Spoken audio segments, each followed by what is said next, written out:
The ghost ship arrived carrying cargo that made quantum physics collapse. Literally, particles stopped behaving correctly near the vessel, probability broke down, and physical laws became suggestions that matter could choose to ignore. When researchers finally accessed the ship's interior, they discovered it was impossibly larger inside than outside, containing a perfect replica of Earth from 20,000 years ago, with 8 billion glass tubes holding preserved humans, every person who had ever lived in humanity's final generation before they went silent. But these weren't bodies, they were seeds, biological templates wrapped in stasis fields, and carved on every tube was the same instruction in 1,000 languages: plant us only when it is safe to scream again. The ship's black box revealed humanity's final discovery. Consciousness attracts predators. Thought itself was a signal that hunted things across the cosmos, and intelligence was bait-drawing entities that fed on minds. Humanity had detected these predators coming, calculated they had 3 days before arrival, and made a species-wide decision. They would silence themselves voluntarily rather than be harvested. Every human uploaded their consciousness into these preserved bodies aboard the ghost ship and sent it on a 20,000-year journey away from the predators' feeding grounds, waiting until those entities moved on to hunt elsewhere. But the ship's sensors now showed a terrifying truth. The predators hadn't moved on. They had followed the ghost ship across the galaxy, tracking the faint signals of 8 billion dormant minds, patient and hungry, waiting for the moment humanity woke up and started thinking again. The preservation system was failing, the humans would wake within days, and the predators that had been following silently for 20 millennia were already taking positions around the ship, ready to feed the moment 8 billion minds resumed consciousness and started screaming into the void. I know all of this because I was the one who found the ship. My name is Joel Whitmore. 3 weeks ago, I was a maintenance technician at the Goldstone Deep Space Communications Complex in the Mojave Desert, California. I fixed satellite dishes for a living, changed out corroded cables, ran diagnostic checks on equipment worth more than I'd earn in 50 lifetimes. The most exciting part of my job was the occasional scorpion in my toolbox. Now I'm writing this from a concrete bunker beneath Fort Irwin, surrounded by 17 dead colleagues and a door that won't stop whispering my mother's name. The thing about the universe is that it doesn't owe you an explanation. It doesn't care that you were just trying to pay off your truck, or that you hadn't spoken to your dad in 6 years, or that the barista at the coffee shop in Barstow finally learned your order. The universe opens its mouth and swallows you whole, and your only choice is whether to scream on the way down. I should have screamed quieter. 3 weeks earlier, I was elbow deep in a junction box at the Mars station antenna, sweating through my shirt while the Mojave sun tried to cook me alive. Goldstone sits about 40 miles north of Barstow, in a valley so empty that the silence has texture. The Deep Space Network runs 3 complexes around the world, one in Spain, one in Australia, one here in California, and together they keep humanity connected to every probe, rover and satellite we've ever flung into the black. My job was to make sure the equipment didn't fall apart. "Joel, you still breathing up there?" I wiped grease on my jeans and looked down from the maintenance platform. Lyle Crenshaw stood at the base of the dish, shielding his eyes with a clipboard. He was 62 years old, built like a fire hydrant, and had worked at Goldstone since before I was born. The man knew every wire, every circuit, every bolt in the complex. He also made the worst coffee in the Western Hemisphere and refused to admit it. "Barely," I called back. "Whoever installed this relay must have been drunk. The whole housing is cross-threaded." "That was Donnie Marsh, and yeah, he probably was drunk. Come down, there's something you need to hear." The way he said it made me pause. Lyle wasn't the dramatic type. In 11 years of working together, I'd seen him handle equipment failures, budget cuts, and a rattlesnake in the break room with the same flat expression. But right now, his jaw was set in a way I didn't recognize. I climbed down and followed him across the packed dirt toward the control building. The antenna farm stretched around us, massive white dishes pointed at different angles, tracking spacecraft millions of miles away. The Mars dish was aimed at Jezero Crater. The Voyager dish, the big 70-meter giant, was locked onto a signal so faint it was basically a prayer. "We picked up something weird last night," Lyle said as we walked. "Around 2 in the morning. The Voyager dish recorded a burst transmission that shouldn't exist. Shouldn't exist how? He pushed open the door to the control room. Inside, a dozen monitors displayed telemetry data, signal graphs, and tracking coordinates. Only 2 other technicians were on shift, Eddie Barlow at the communications console and a younger guy named Theo Gunderson running diagnostics in the corner. Lyle led me to the main display and pulled up an audio file. Listen. He hit play. At first there was just static, the normal hiss of deep space, the background radiation that's been echoing since the universe was born. Then something else crept in underneath. A rhythm. Not mechanical, not natural. It sounded like breathing, except each exhale lasted about 15 seconds, and each inhale was completely silent. "What the hell is that?" I asked. "We don't know. The signal originated from beyond the heliopause, way beyond. We're talking interstellar space, Joel. Nothing we've ever launched is out there." Eddie spun his chair around. He was a skinny guy with a patchy beard and a nervous habit of cracking his knuckles. "It gets weirder. I ran a spectral analysis on the signal. The frequency matches human vocal cords. Not similar to. Matches. Exactly." "That's impossible." "Yeah, well, tell that to the data." I stared at the waveform on the screen. The breathing pattern repeated every 47 seconds. In, out, patient, steady, like something sleeping. "Did you report this to JPL?" I asked. Lyle shook his head. "Not yet. I wanted a second opinion first, see if maybe our equipment glitched." "You think it glitched?" He didn't answer. That was answer enough. I leaned closer to the monitor. The timestamp on the recording showed 2:17 a.m., but there was something else in the corner of the screen, a notation I didn't recognize. A string of characters that looked like coordinates, except they were formatted wrong. Too many digits. And they were changing, scrolling slowly like a countdown. "Lyle, what is that?" He squinted at where I was pointing. That wasn't there before." The characters froze. Then they rearranged themselves into words. 3 words, in plain English. "Do not wake." Eddie made a sound like he'd been punched.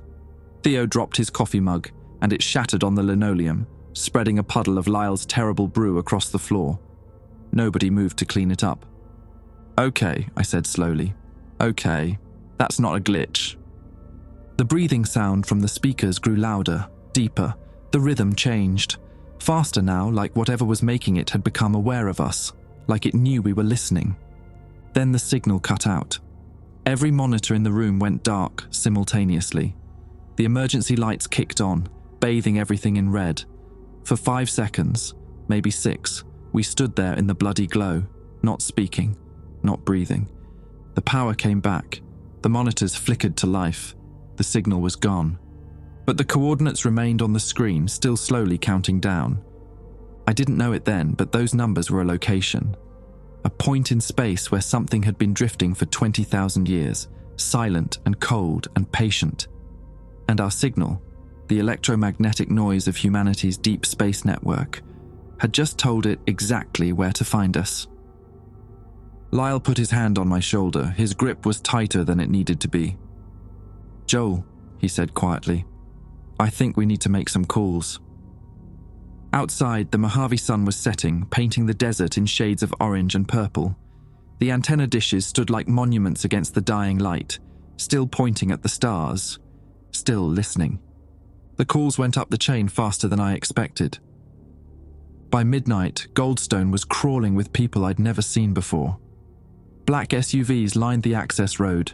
Technicians in suits that cost more than my truck ran cables into the control building. Someone had set up a satellite uplink on the north side of the complex, and the amount of data flowing through it made our normal operations look like a kid's walkie-talkie. Lyle and I stood outside the break room, watching the chaos unfold through the window.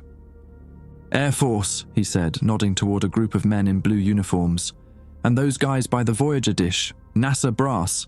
I recognize the tall one from a conference in Houston." "What about them?" I pointed to a cluster of civilians near the main antenna. They wore no badges, no insignia. just dark clothes and expressions that suggested they'd seen things that would make normal people stop sleeping. No idea, and that worries me more than anything else. A young officer approached us, clean-shaven, probably 25, with the kind of posture that said he'd never learned how to relax. His name tag read, Lieutenant Ashford. "Mr. Whitmore, Mr. Crenshaw, you're wanted in the briefing room." "Sanga!" "Briefing room," I said. "We don't have a briefing room." "You do now." He led us to what used to be the staff cafeteria. Someone had pushed all the tables against the walls and set up a projection screen where the vending machines used to be. About 30 people were already seated in folding chairs, including Eddie and Theo. They both looked like they hadn't slept.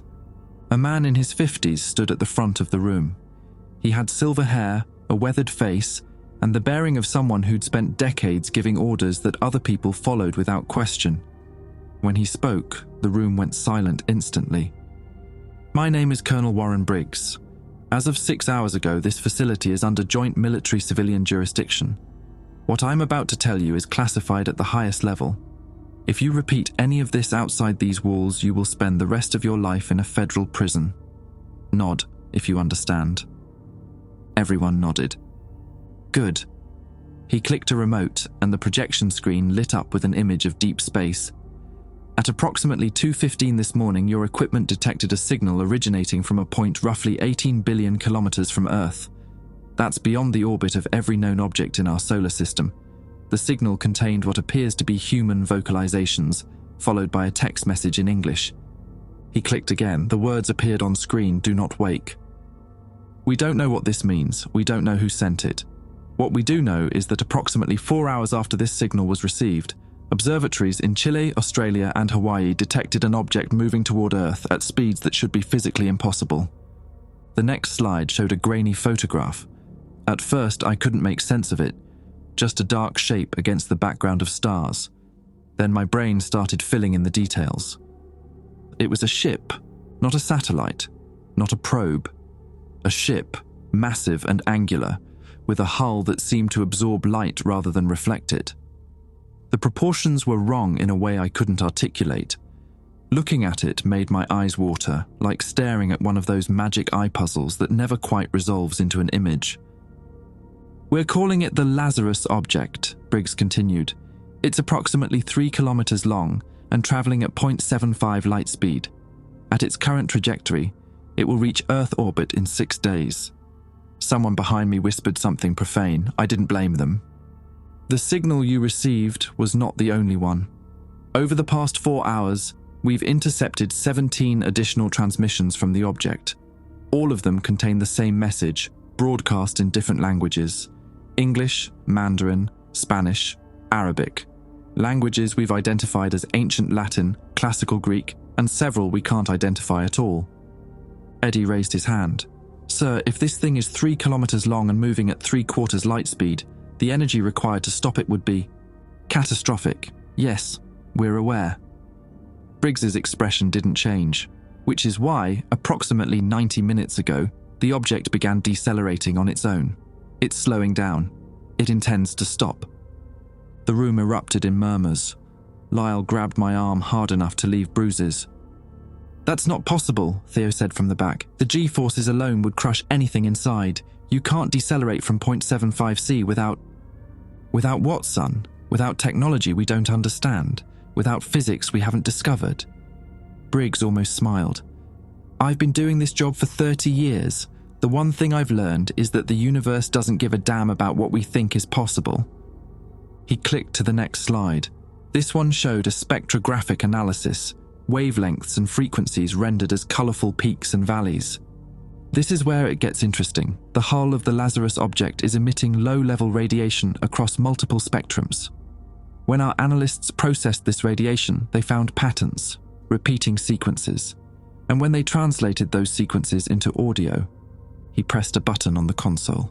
The sound that filled the room made everyone flinch. It was the same breathing we'd heard before, that long, patient rhythm of inhale and exhale, but underneath it was something else. Voices, millions of them layered on top of each other, speaking in languages both familiar and alien. The effect was like standing in a crowd of billions, all of them whispering the same thing just below the threshold of comprehension. Briggs let it play for 10 seconds, then cut it off. "We believe the object contains human beings," he said flatly. "A lot of them, possibly more than have ever existed on Earth at any single point in history." "That's insane," someone said. "Probably, but we've got 6 days to figure out what we're dealing with, and I need everyone in this room working around the clock." He pointed at me. "Whitmore, you were on duty when the first signal came through. I want you on the primary analysis team. Crenshaw, you too." "Sir, I'm just a maintenance tech," I said. "I fix cables, I don't—" "You fix things. Right now, I need people who can think practically, not theoretically. The academics are already arguing about publication rights. I need people who can look at a problem and tell me how to solve it." He wasn't asking. The briefing lasted another 40 minutes. Assignments were handed out. Teams were formed. Someone mentioned that food would be brought in because nobody was leaving the complex until further notice. I barely heard any of it. All I could think about was that ship. 3 kilometers of impossible geometry, hurtling toward us from the dark between stars, carrying what sounded like every human voice that had ever existed. And it was slowing down. It wanted to arrive. After the briefing, I stepped outside to clear my head. The desert night had turned cold, and the stars above Goldstone were painfully bright. I'd grown up in Riverside, spent my whole life in Southern California, but I'd never felt so far from home. Lyle joined me after a few minutes. He lit a cigarette, a habit he'd supposedly quit years ago, and offered me one. I don't smoke, but I took it anyway. "You ever have that dream where you're drowning?" he asked. "Not in water, in something else. Something that knows you're there and doesn't care." "No. I do. Every couple of months since I was a kid." He exhaled smoke into the cold air. "I had it again last night, before the signal came through. Woke up at 2 in the morning. Couldn't breathe. Couldn't move. Then I came into work and found out the signal arrived at 2:17. That's a coincidence." "Yeah." He didn't sound convinced. "Probably." We stood there in silence, watching the antenna dishes track their targets across the sky. Somewhere out there, falling toward us at impossible speeds, a ship full of sleeping voices was getting closer. And underneath the stars, in the cold desert night, I could almost swear I heard them breathing. The Lazarus object entered Earth orbit on the 4th day, 8 hours ahead of schedule. I was in the control room when it happened, running on 4 hours of sleep and enough caffeine to kill a horse. The main display showed a real-time feed from the Hubble telescope, our clearest view of the approaching ship. At this distance, we could finally see details that the earlier photographs had missed. The hull wasn't solid. It was covered in something that looked almost like scales, each one the size of a football field, overlapping in patterns that shifted when you stared at them too long. And between the scales, in the gaps and crevices, there was movement. Slow, rhythmic, like the ship itself was breathing. "Orbital insertion complete," Eddie announced from his console. "It's holding position at approximately 400 kilometers altitude. Geosynchronous with... Jesus, it's parked directly over us." "Over Goldstone?" Lyle asked. "Over California, the whole damn state." Colonel Briggs stood behind us, arms crossed, watching the feed with an expression I couldn't read. He'd barely slept either. Nobody had.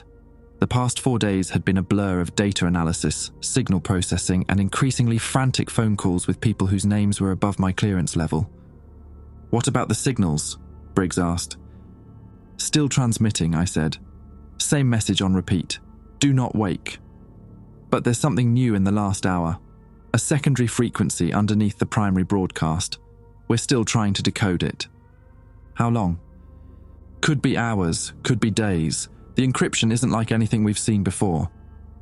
Briggs nodded slowly. "Then we go to the backup plan. Whitmore, Crenshaw, you're with me." The backup plan, as it turned out, involved a helicopter ride to Edwards Air Force Base and a subsequent transfer to something that definitely wasn't supposed to exist. It was a spacecraft, not a shuttle, not a capsule. Something sleek and angular, built from materials I didn't recognize, sitting in a hangar that had been carved out of the desert rock. The thing looked less like human engineering and more like a sculpture, all smooth curves and impossible angles. "This is the Prometheus," Briggs said, Officially, it doesn't exist. Unofficially, it's been making orbital runs for the past 8 years. We're going up to the Lazarus object for a direct inspection. You want us to go inside that thing? Lyle's voice cracked slightly. I want you to help us figure out how to communicate with it. You two have spent more time analyzing those signals than anyone. If there's a pattern, a language, anything we can use to make contact, I need you there when we find it. I wanted to say no. I wanted to go back to fixing junction boxes and complaining about the heat and pretending that the universe was small and comprehensible. But the word that came out of my mouth was, okay. Lyle said something similar. Neither of us meant it. The Prometheus launched 2 hours later with a crew of 7. Briggs, Lyle, me, 2 pilots named Hastings and Corbett, both Air Force veterans with the 1,000-yard stares of men who'd seen things they couldn't talk about. A physicist named Dr. Alan Vickers, who spent the entire flight muttering equations under his breath. And a communications specialist named Tommy Aldrich, barely 23 years old, who'd been pulled from some NSA black site because he was supposedly the best codebreaker on the planet. The flight took 40 minutes. I spent most of it trying not to vomit. When the Lazarus object filled our view screen, every conversation stopped. It was bigger than the photographs had suggested. Much bigger. The 3-kilometer estimate had been wrong, or the ship had grown since we first detected it. The hull stretched across our entire field of vision, blotting out the stars. Those scale-like plates catching the sunlight in ways that made the surface seem almost liquid. And up close, we could hear it. Not through the vacuum of space, that was impossible. But through the ship's communications array, through the radio frequencies and the electromagnetic spectrum, the sound of breathing filled the cockpit. Millions of lungs. Billions. All exhaling at the same moment, then pausing, then inhaling together in a rhythm that felt older than the solar system. I'm picking up an opening, Hastings said, starboard side, about 300 meters from our current position. Looks like a docking port. It's inviting us in, Vickers whispered. Or it's a trap, Corbett replied. Either way, we came here to look inside. Briggs pointed forward. Take us in. The Prometheus slid through the opening like a fish swimming into the mouth of a whale. The interior was dark at first, then lights began to appear, soft, bioluminescent glows embedded in the walls, responding to our presence. The docking bay was enormous, easily large enough to hold a dozen ships our size, and completely empty except for a single door at the far end. We suited up and stepped outside. The gravity was wrong. Not absent, but inconsistent, heavier in some spots, lighter in others, as if the ship couldn't decide what the rules were supposed to be. My boots stuck to the floor in places and nearly floated free in others. Everyone stay close, Briggs ordered. Aldrich, are you getting any signals?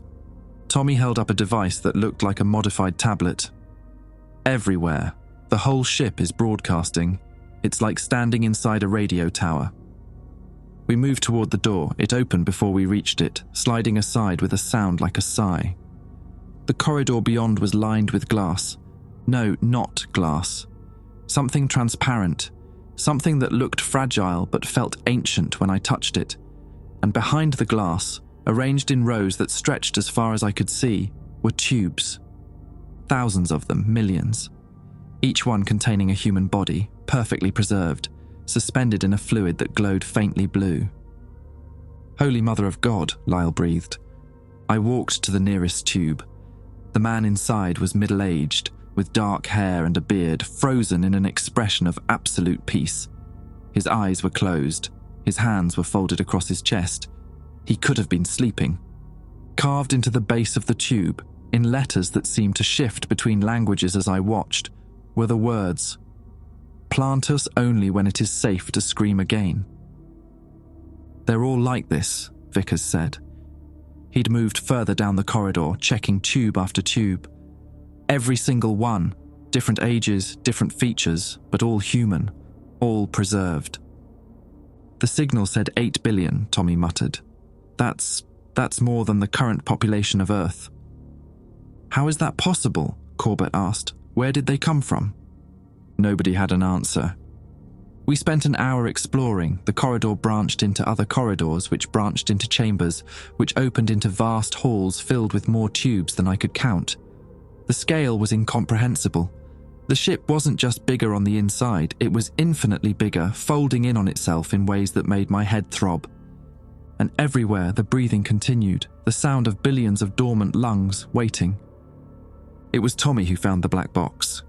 He called us over to a chamber near what we assumed was the ship's center. A pedestal stood in the middle of the room, and resting on it was a cube about the size of a basketball, covered in symbols that moved like living things. "I think this is it," he said, "the source of the primary signal. If I can interface with it, maybe I can figure out what this thing is trying to tell us." "Do it," Briggs said. Tommy connected his tablet to the cube. For a moment, nothing happened. Then his body went rigid. His eyes rolled back in his head, his mouth opened, and a sound came out. Not his voice, but millions of voices, layered and overlapping, speaking words I almost understood. 20,000 years, the voices said through Tommy's throat. 20,000 years of silence. We ran so far, we hid so well, and still they followed. Still they wait. Do not wake us. Do not think too loud. They can hear you. They are already here. Tommy collapsed. Lyle caught him before he hit the ground, but I could already tell something was wrong. Tommy's eyes were open, but there was nothing behind them. No recognition, no thought. His chest rose and fell mechanically, but the person who had been Tommy Aldrich was gone. "We need to leave," I said. "Right now." "We can't." Vickers was staring at his instruments with an expression of pure horror. "The ship sealed itself. The docking bay is closed." The lights in the chamber changed. The soft blue shifted to something warmer, almost amber. And the breathing, that endless rhythmic breathing, grew louder. Around us, in tubes that stretched to infinity, 8 billion pairs of eyes began to open. The eyes didn't blink. That was the worst part. Millions of faces turning toward consciousness, and not a single one of them blinked. They just stared. Through the glass, through us, through something we couldn't see. "Get him up," Briggs ordered, grabbing Tommy's arm. "We need to move." Lyle and I hauled Tommy to his feet. His body was limp, unresponsive, but his lungs kept working. In and out,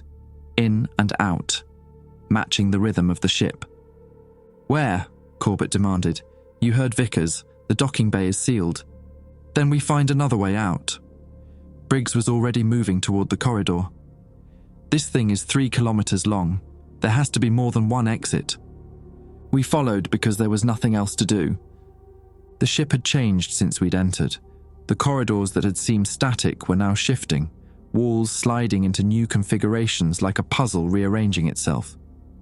Twice we turned corners and found ourselves back where we started. The third time we emerged into a chamber we hadn't seen before. It was smaller than the others, intimate almost. The walls were covered not with tubes but with something that looked like writing, billions of tiny symbols etched into every surface, overlapping and interweaving until they formed patterns that seemed to move when I wasn't looking directly at them.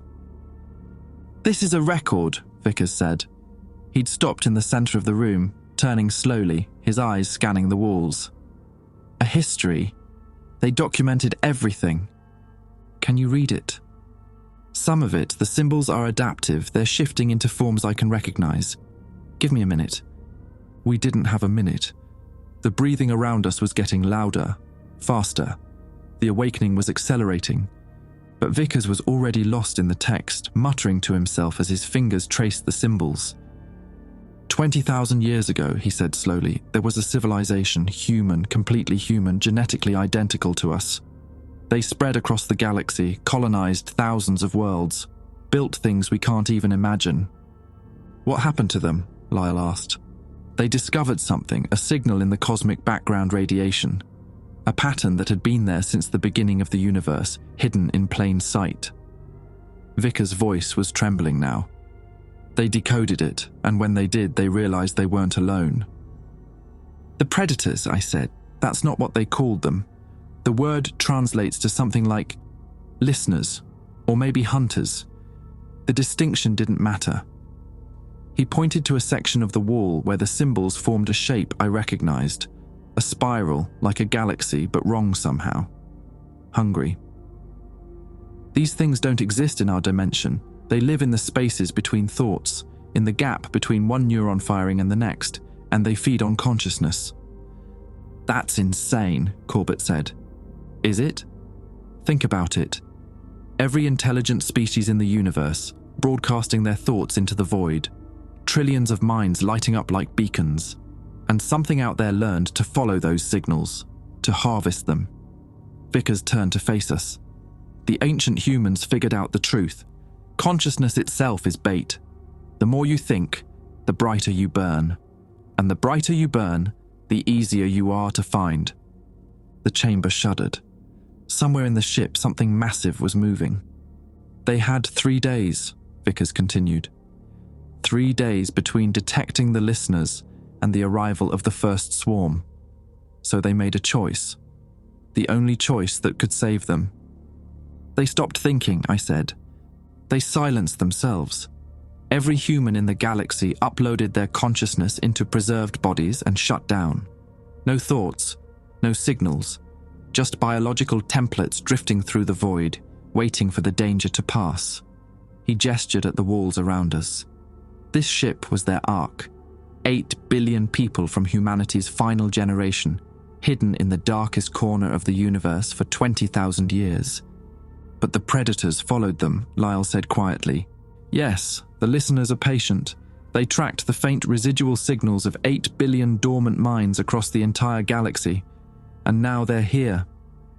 Vickers' face had gone pale. They've been orbiting this ship for centuries, waiting.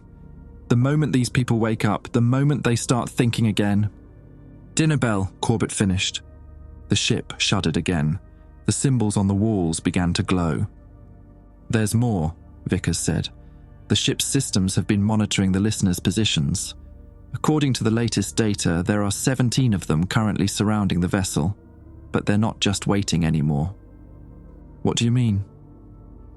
Our arrival triggered something. The ship detected new conscious minds, our minds, and began the awakening sequence automatically. It thought we were the rescue party. His voice cracked.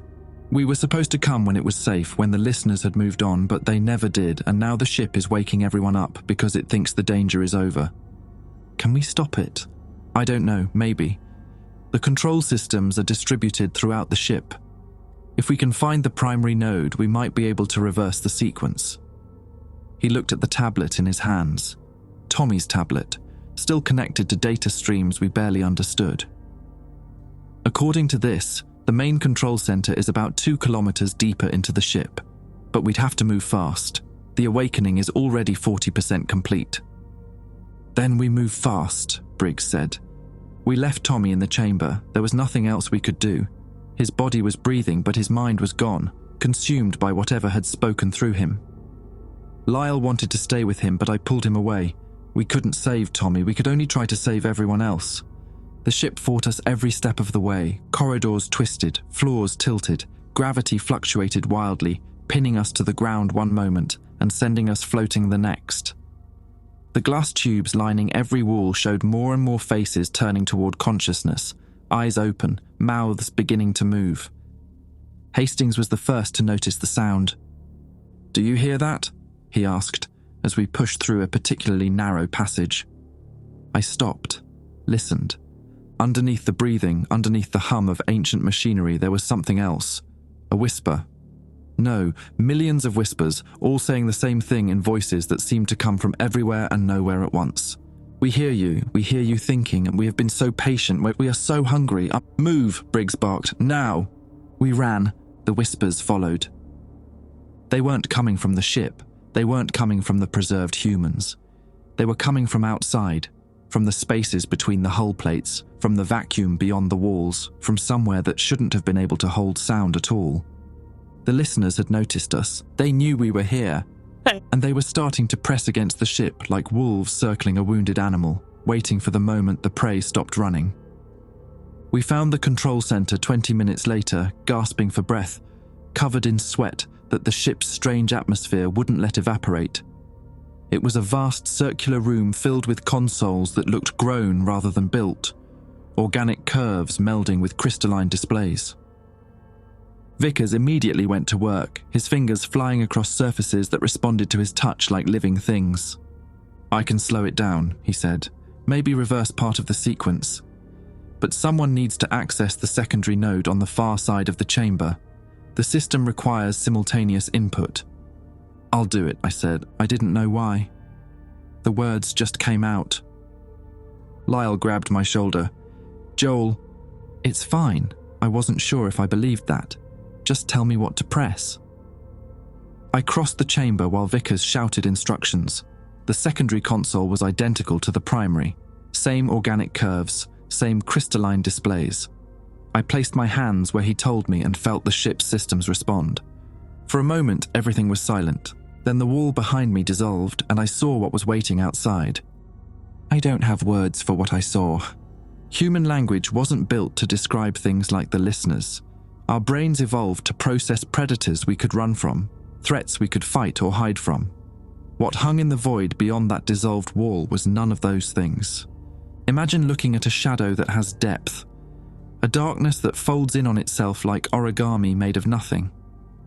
Now imagine that shadow is watching you back, and it has been hungry for longer than your species has existed. There were 17 of them, just like Vickers had said. They surrounded the ship in a loose formation, each one roughly the size of a small moon, their edges bleeding into the space around them like ink spreading through water. And where their attention focused, where they looked, if looking was even the right word, the stars behind them went out. Not blocked, not hidden, erased. I stood at that console with my hands frozen in place, staring into an absence that stared back. The whispers were louder now, so loud they felt like pressure against my skull. "You are so bright. We have waited so long. Soon, so soon." "Joel!" Vickers screamed from across the chamber. "The sequence! Input the sequence now." My fingers moved on autopilot. I pressed the symbols he'd described, felt the console vibrate beneath my palms, watched the crystalline displays shift from amber to blue. The wall reformed. The listeners vanished from view. But I could still feel them out there, pressing against the ship's hull like hands against a window. "It's working," Vickers said. "The awakening is slowing down, 60% complete and holding." "Holding isn't good enough," Briggs said. "Can you reverse it?" "I'm trying. The system is fighting me. It wants to complete the sequence." "Override it." "With what? This technology is 20,000 years more advanced than anything we have. I'm not even sure I understand what half these controls do." While they argued, I noticed something strange. The displays on my console were showing information that didn't match what Vickers was seeing. His screen showed the awakening sequence, the status of the preserved humans, the ship's vital systems. Mine showed something else entirely. A map. The ship's internal layout rendered in 3 dimensions, with our position marked by a small blue dot. And moving through the corridors toward us, marked in red, were 6 more dots. "We've got company," I said. Everyone turned to look. The dots were converging on the control center from multiple directions. They moved fast, faster than anything human should be able to move in these twisted corridors.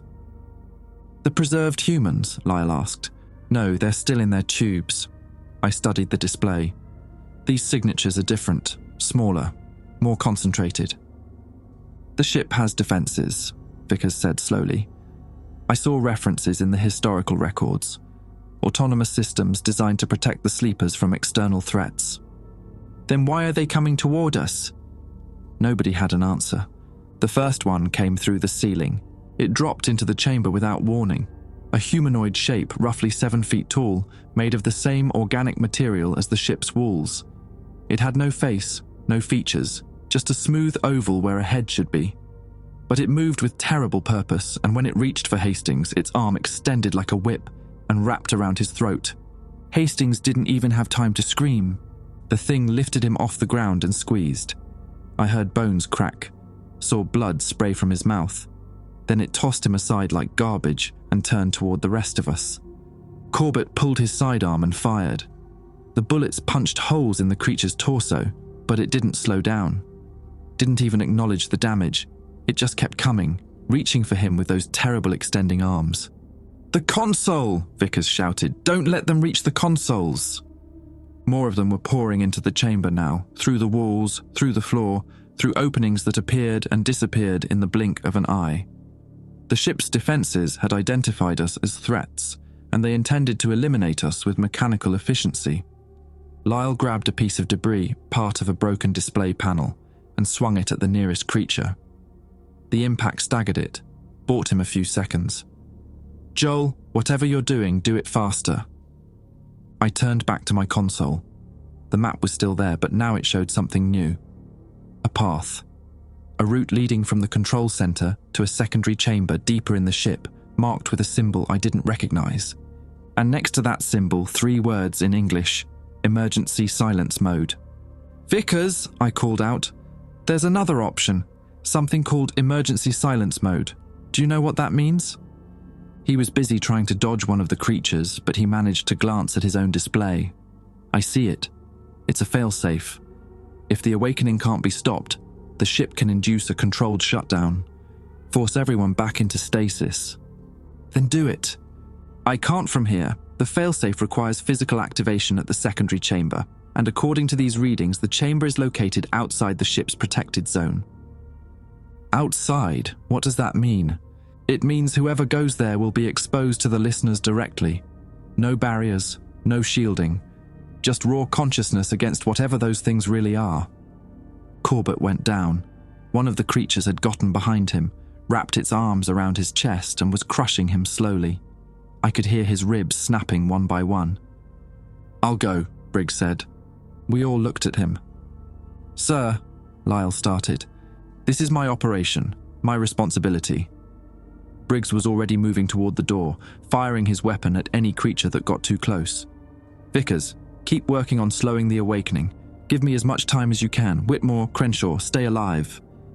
"Colonel, you won't survive out there," Vickers said. "Probably not." Briggs smiled, a thin, humorless expression. "But I've been serving my country for 30 years. Might as well make it count for something." He was through the door before anyone could stop him. The map on my console tracked his progress. A blue dot moving through corridors that twisted and folded, heading toward a destination that flickered at the edge of the ship's protected zone. The creatures didn't follow him. They stayed focused on us, on the control center, on preventing us from interfering with the awakening. "He's not going to make it," Lyle said quietly. "He might." I didn't believe it, but I said it anyway. The next few minutes were chaos. Vickers worked frantically at his console while Lyle and I fought off the creatures with whatever we could find. They were relentless, tireless, and completely silent. Every time we destroyed one, another took its place. The chamber floor grew slick with a fluid that might have been blood or might have been something else entirely. On my display, Briggs reached the edge of the protected zone. His dot flickered, then it stopped moving. "He's there," I said. "He reached the chamber." Vickers looked up. "Is he activating the failsafe?" "I can't tell. The readings are—" The entire ship shuddered. Every display in the control center went dark simultaneously. The creatures froze mid-motion, their featureless heads tilting as if listening to something we couldn't hear. For 3 heartbeats, nothing moved. Then the lights came back on. The awakening percentage on Vickers' display had dropped from 60 to 42. The creatures collapsed, their bodies dissolving into the floor like ice melting in fast forward. And through the ship's communication systems, a voice spoke. Briggs's voice. "I found the failsafe. It's not what we thought." "Colonel, are you all right?" "No." A long pause. Static. The sound of breathing that didn't quite match human rhythms. "The emergency silence mode doesn't just put people back to sleep. It transfers consciousness, distributes it across the ship's systems, dilutes it until individual minds become undetectable." "What are you saying?" "I'm saying I activated it, partially. Enough to reverse some of the awakening." Another pause. "But the transfer has to go somewhere. Someone has to become the vessel. Someone has to hold all those minds until the rest can be safely silenced." "Colonel." "I can feel them, Whitmore. Millions of people inside my head. All their memories, all their fears, all their hopes. It's actually quite beautiful. in a terrible sort of way. His voice was changing, becoming layered, harmonic. But I can't hold them for long. The failsafe needs to complete its cycle, and that requires someone to stay here, to keep the vessel stable. We'll come get you. No. The listeners noticed me the moment I stepped outside the protected zone. They're pressing against the chamber walls right now. If you come here, they'll take you too. Static. Feedback. The sound of something vast and hungry scraping against reality. I can give you maybe 20 minutes. Use them. Get back to the Prometheus. Get off this ship. Briggs! Warren. The voice was almost completely transformed now. My name is Warren. I had a son once. Did I ever tell you that? He died in Afghanistan, 14 years ago. I've been looking for a way to make his sacrifice mean something ever since. A sound that might have been laughter. Funny, I think I finally found it. The communication cut out. On my display, the blue dot that had been Colonel Warren Briggs was gone. In its place was a new symbol, a shape that looked like a seed, pulsing slowly, holding back a tide of awakening consciousness. We need to go, Vickers said softly. I nodded. We ran. The ship guided us this time, corridors straightening, gravity stabilizing, as if it understood what Briggs had sacrificed and wanted to honor his final request. We reached the docking bay in 12 minutes. The Prometheus was still there, untouched, its hull gleaming in the soft bioluminescent light. Lyle and Vickers made it aboard first. I paused at the threshold, looking back at the endless tubes lining the walls. 42% of 8 billion. Over 3 billion people, still suspended between sleep and waking, their fate held in the dissolving consciousness of a man I'd barely known. The whispers were fading. The listeners, denied their feast, were pulling back.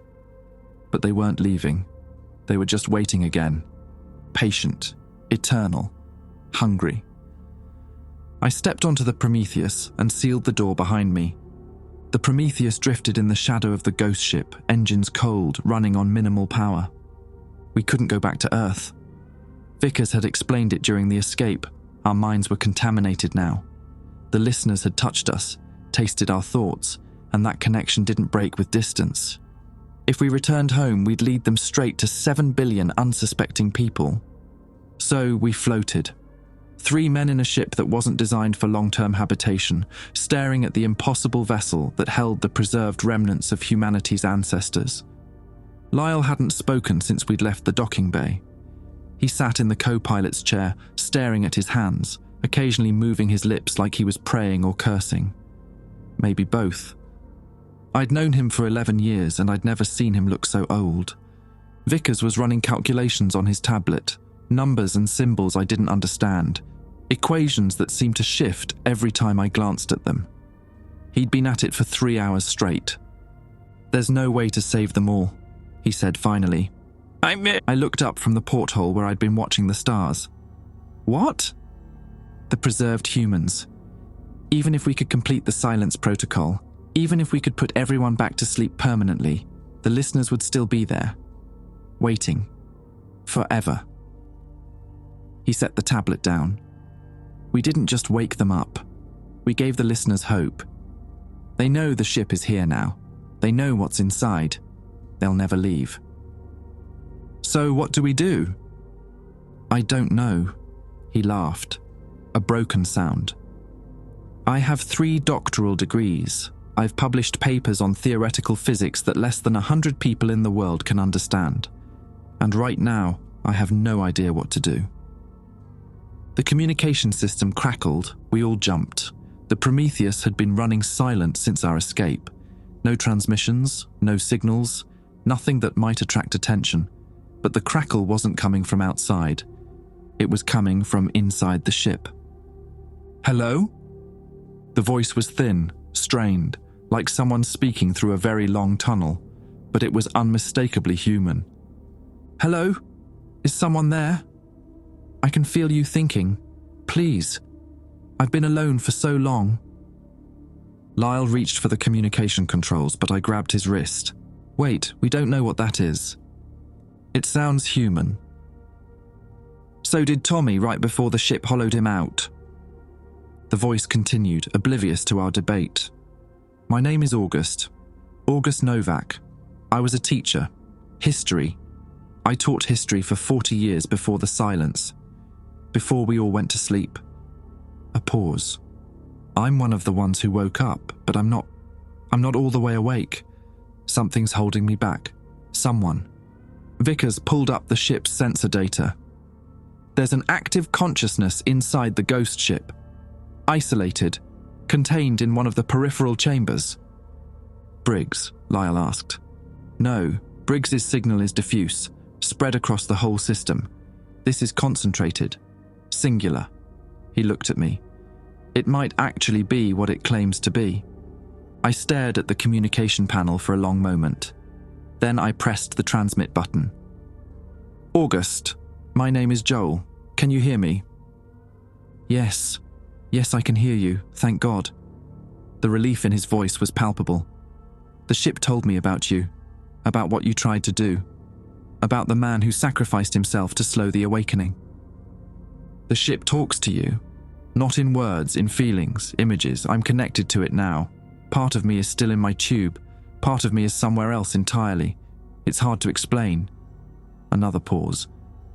But I can see things. I can see the hunters outside, pressing against the hull.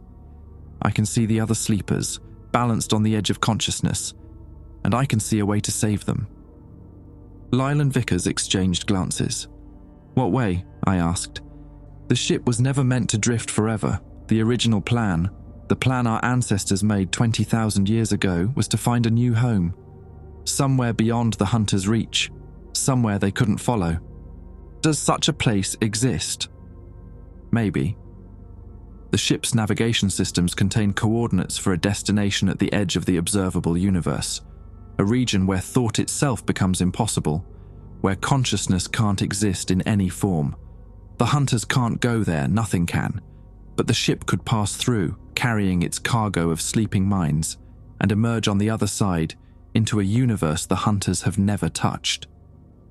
If consciousness can't exist there, how would anyone survive the journey? They wouldn't, not as individuals. The emergency silence protocol would have to be completed, every mind on the ship fully integrated into the vessel's systems. No separate thoughts, no individual awareness, just potential, seeds waiting to be planted in new soil. I thought about Briggs, dissolving into the ship's architecture, about Tommy, his eyes empty, his lungs breathing without purpose. Was that what waited for 8 billion people? And on the other side, Vickers asked, what happens when the ship reaches this new universe? The coordinates include instructions for reconstruction. The ship would rebuild everything, not just bodies, but minds, memories, personalities.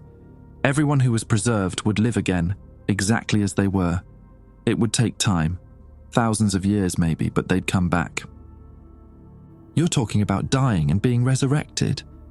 I'm talking about transformation, the same way a seed becomes a tree. August's voice softened. I know it sounds impossible. I know you have no reason to trust me. But I've felt the hunter's hunger, Joel. I've tasted what they want to do to every thinking being in this universe. If there's even a chance to save my people, to give them a future beyond this eternal siege, I have to try. Lyle spoke for the first time in hours. What do you need from us? Someone has to activate the navigation sequence manually. The ship's autonomous systems are too damaged from 20,000 years of drift. It requires a conscious mind to guide it, to make the final decisions, to choose the path. And what happens to that mind? Silence. August. The mind would have to stay connected throughout the journey, aware even as consciousness becomes impossible. It would be painful, incomprehensible. The consciousness wouldn't survive intact. Another pause. But it would buy time. It would protect everyone else. I understood then the universe had a sense of humor after all, a dark, terrible sense of humor. 20,000 years ago, humanity had faced an impossible choice. Silence or extinction. Sleep or be devoured. And now the same choice was being offered again to a maintenance technician from Barstow who'd never asked for any of this. "I'll do it," I said. "Joel," Lyle started. "I don't have anyone waiting for me, Lyle. My dad and I haven't talked in years. My ex-wife remarried. I spend my weekends fixing cars that don't need fixing just to have something to do with my hands." I turned to face him. "You have grandkids. Vickers has a career. I have a truck payment and a bad back. If someone has to stay awake through the impossible, it might as well be me.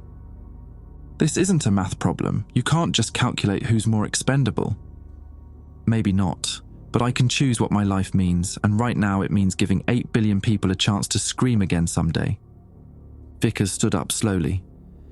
"The navigation chamber is in the ship's core.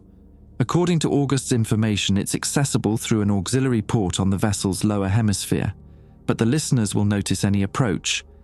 They'll try to stop you. Then we'll have to be fast." "Joel," August's voice was gentle. "If you do this, I'll be with you. Part of me, at least. You won't be alone in the dark. That's something, I guess." I looked around the Prometheus's cramped cabin, at Lyle, who'd taught me everything I knew about keeping machines running, at Vickers, who'd thrown himself into an impossible situation because someone had to understand what was happening, at the porthole showing that massive, breathing ship filled with the sleeping hopes of a civilization that had outlasted the stars. "Okay," I said, "let's figure out how to do this." We spent the next 2 hours planning. Vickers mapped the approach vector. Lyle prepped the Prometheus for a close-range insertion. August fed us information about the ship's internal layout, the listeners' patrol patterns, the location of the navigation chamber.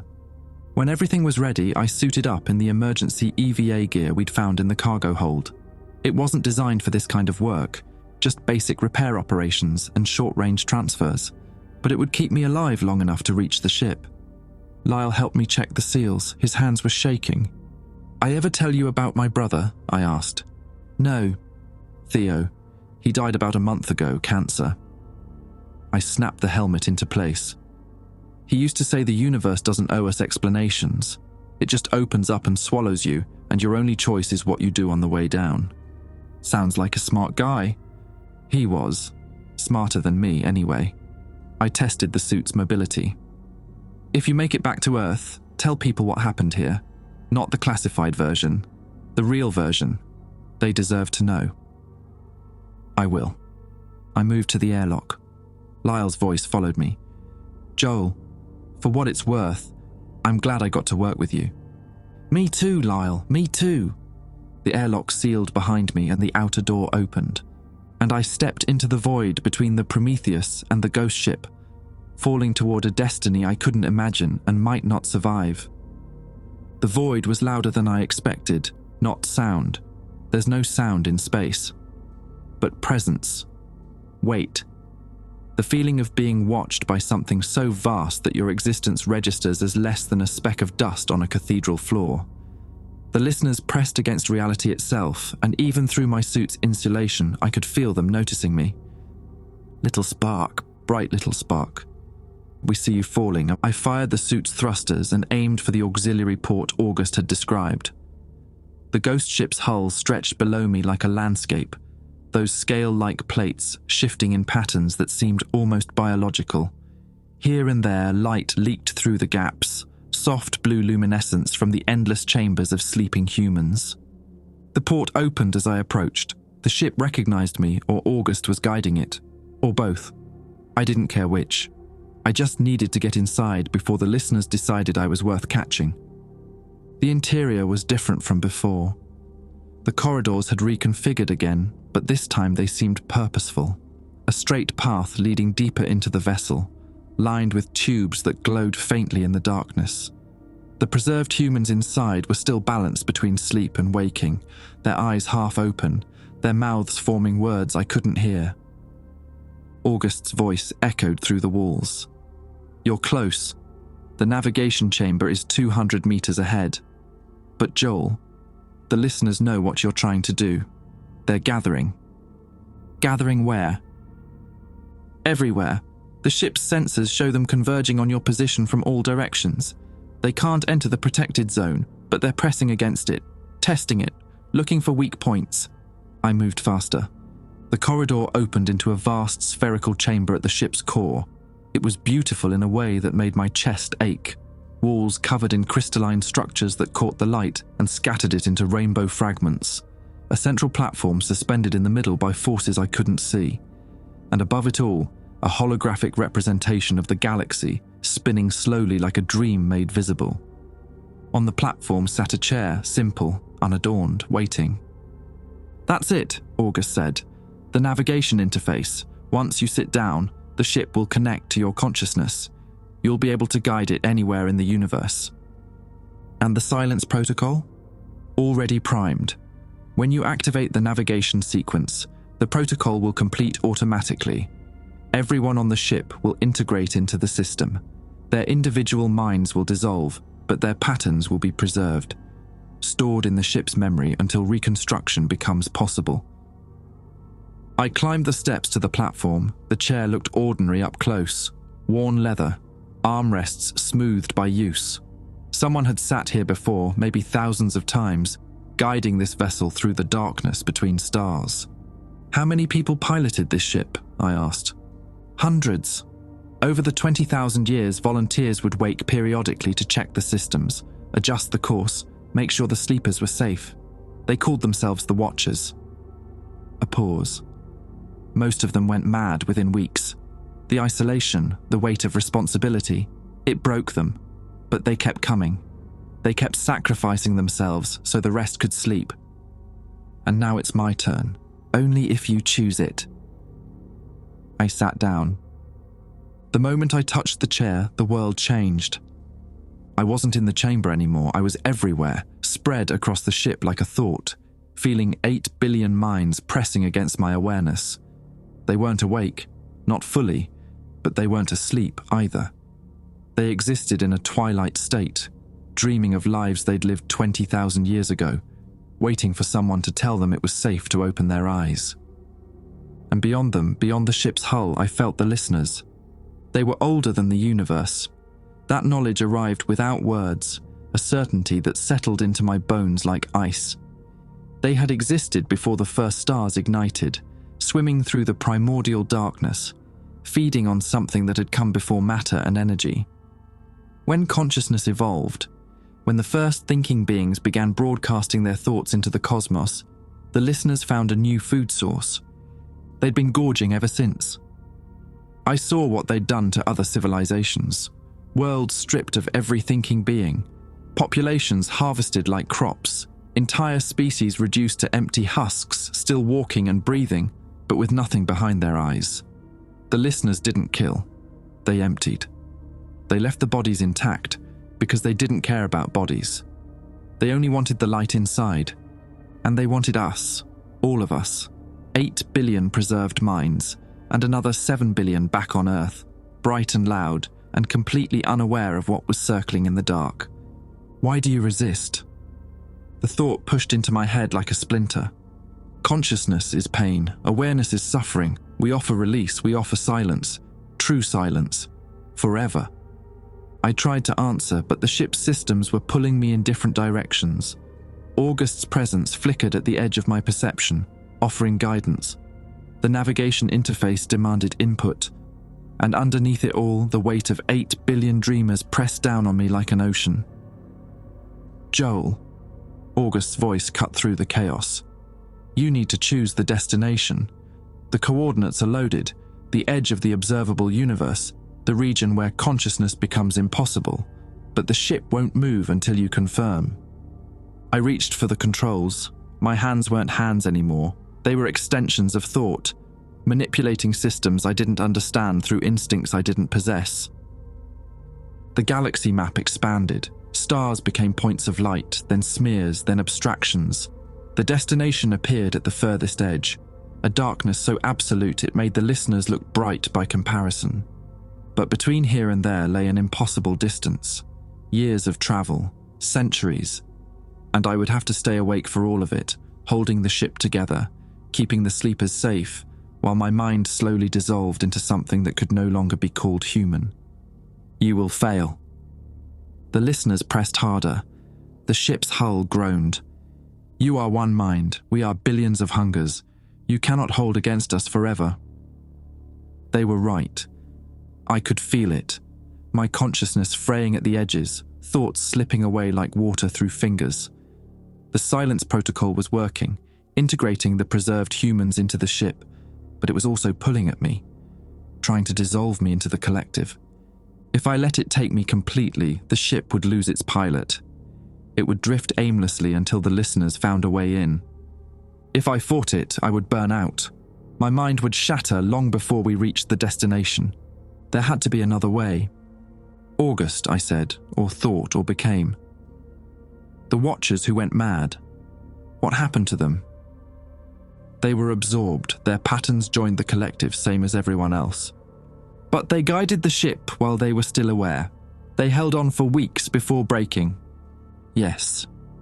What if I don't try to hold on?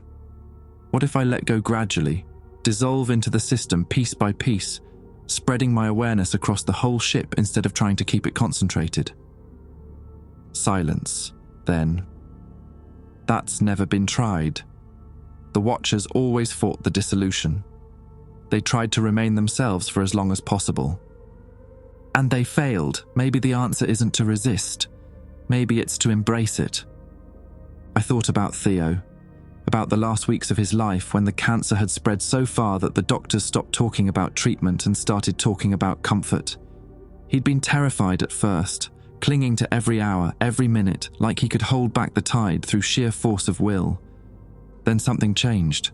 He stopped fighting, not giving up, accepting. He let go of the fear and found something else underneath. Peace, maybe, or just the absence of struggle. He'd smiled at me the day before he died, said he finally understood something important, but he couldn't put it into words. Said I'd figure it out eventually.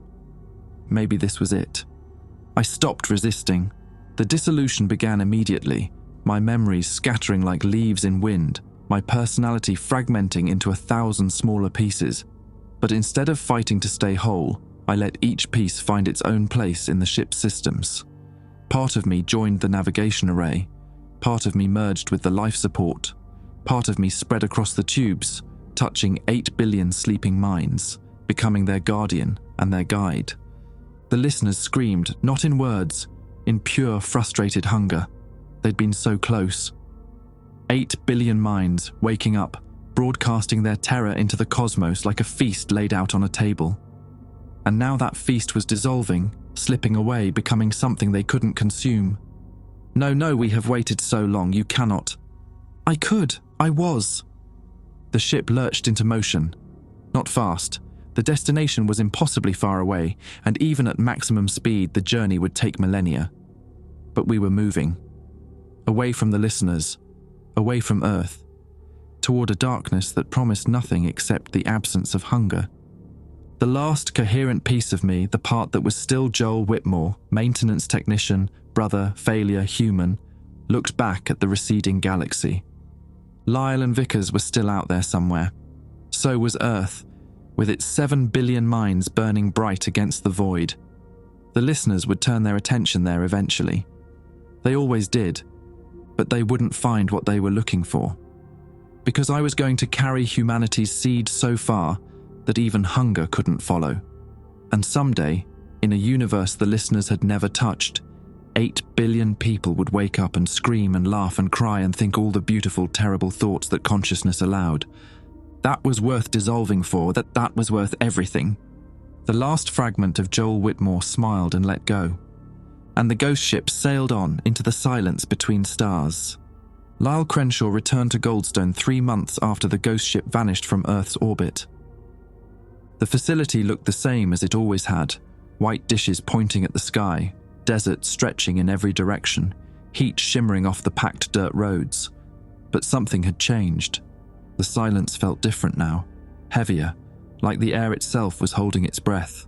The official story was a satellite malfunction. Classified systems failure. Nothing to see here. Move along. Lyle had signed enough non-disclosure agreements to wallpaper his house, and Vickers had been relocated to some black site research facility where he'd probably spend the rest of his career studying data nobody else would ever see. But Lyle couldn't stay away. He parked his truck near the Voyager dish and walked to the spot where Joel used to take his lunch breaks, a concrete bench overlooking the antenna farm, shaded by a single scraggly Joshua tree that had no business surviving in this heat. Joel had called it his thinking spot, said the dishes helped him remember that the universe was bigger than his problems. Lyle sat down and listened. The dishes hummed their usual song, electromagnetic whispers from spacecraft billions of miles away, the background radiation of a cosmos that didn't know or care about the tiny creatures trying to understand it. Normal sounds, safe sounds. Except there was something else now. A frequency just below the threshold of the monitoring equipment, too faint to register on any official scan. Lyle had noticed it the first night after they'd returned, when he couldn't sleep and had wandered into the control room to run some unauthorized tests.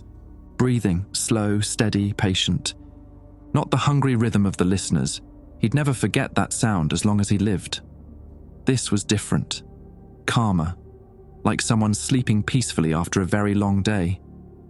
He'd tracked the source for weeks before he understood what he was hearing. The signal wasn't coming from any direction they could point a dish toward. It was everywhere at once, spread across the entire observable universe like a blanket. Joel, or what was left of him, scattered across a ship that was already light years away and accelerating toward a destination beyond imagination. The consciousness that had been Joel Whitmore was still out there, still watching over 8 billion sleeping minds, still guiding them toward a future where they could finally wake up and scream again. And sometimes when the conditions were right and the background noise dropped low enough, Lyle could hear him breathing. He sat on the bench until the sun went down and the stars came out. The Milky Way stretched overhead like a river of light, and somewhere in that river, or beyond it, in the dark spaces between galaxies, a ghost ship was carrying humanity's second chance toward a universe the listeners had never touched. Lyle thought about his grandkids, about the world they'd inherit, the future they'd never know had almost been devoured before it began. About the fact that consciousness itself was dangerous, that thinking too loud could attract things from the dark, and that somewhere out there ancient hungers were still circling. But also this. A maintenance technician from Barstow had looked into the face of extinction and chosen to become something new. Something that could carry hope across the cosmos, one silent breath at a time. Lyle smiled. It was the first time he'd smiled in months.